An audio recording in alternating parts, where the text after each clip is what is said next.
O'clock.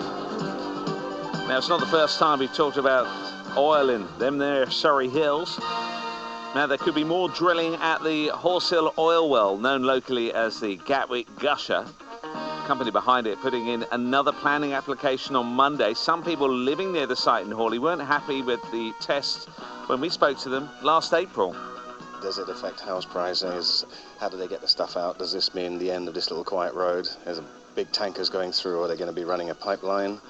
At night you can hear the noise. Well, it's a very beautiful, quiet area. Presumably there'll be some compulsory purchasing. We don't know what's going to go on at the moment, so we need to know all the facts, really, don't we? So. And so far, has there been any disruption to you? Would you even have known it was going on? Oh, Yes, yeah, definitely. It was drilling at night and the constant noise, spotlights as well. Disruption around traffic on the road. I suppose if it keeps jobs here, it keeps the local economy going, then yeah, it's fine with me at the moment. I suppose we'll have to see how it goes. So one cautious vote of enthusiasm there back in April. Well, now Horsehill Developments want to keep testing the flow and do some further exploration at the site. Earlier, we spoke to the Professor of Petroleum Geology at Imperial College, Richard Selly, who's from Brockham. There's about a dozen oil and gas fields all around Surrey and Sussex around the Weald that have been producing oil and gas since 1895, and they're found by clever geologists. The fields are drilled by naughty oil companies, and we should be grateful to them for taking the financial risk, because remember, if they drill a dry hole, they've lost millions of pounds. If they find some oil and gas, and this is the good bit for you, me, and all your listeners, we get 60% of the profit without taking the risk. So a voice of enthusiasm there. Let's speak to Stephen Sanderson, who's the chairman and chief exec of UK Oil and Gas, the company behind the so-called Gatwick Gusher. Good morning to you. Good morning, James. So we've got a new application going in on Monday. What are you asking to do? It's going in this week, not Monday. But yeah, we're seeking permission to go back with a phased program, which is designed to confirm the project's commerciality. You probably remember earlier in the February, March that the site actually did record a sort of record-breaking oil flow for a UK oil discovery. We flowed it very shortly then, and we need to go back and basically test it for a lot longer. So the program consists, of sort of two phases. One is more well test, which actually designed to confirm if we have commercial volumes of oil, and if that's successful, then we go back and drill 2 new well bores to sort of assess the extent of the oil accumulation. What are you saying to residents maybe worried about the ongoing and future disruption, and maybe the environment as well?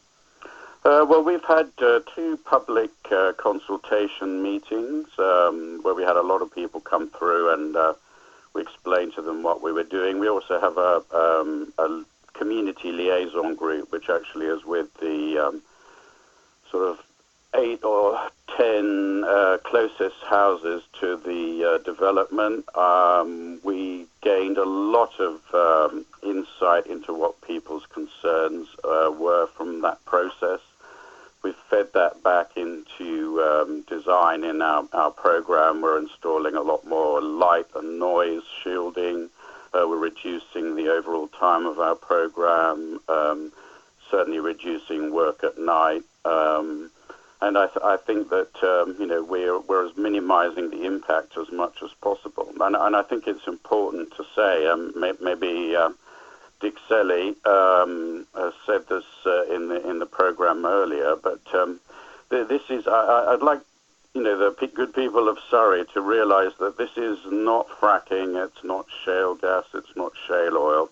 It's a conventional oil accumulation as such in these limestone layers, and we're definitely not putting fluids into the ground to actually fracture the rocks, to basically shatter the rocks in the ground. That's not what we're doing. The techniques we're using have been around for 50 plus years. So I hope that people realise that.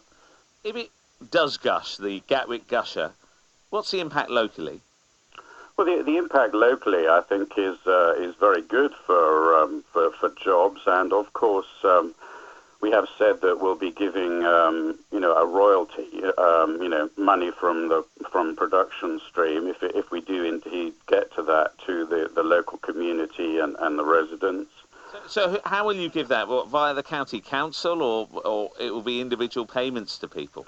No, it will be handled by essentially a trust as such. The trust that we're considering using actually is the one that hands out money from the National Lottery, so it's something that they're very experienced in. So it will actually really be up to the local community and residents as to how that money is spent and divided.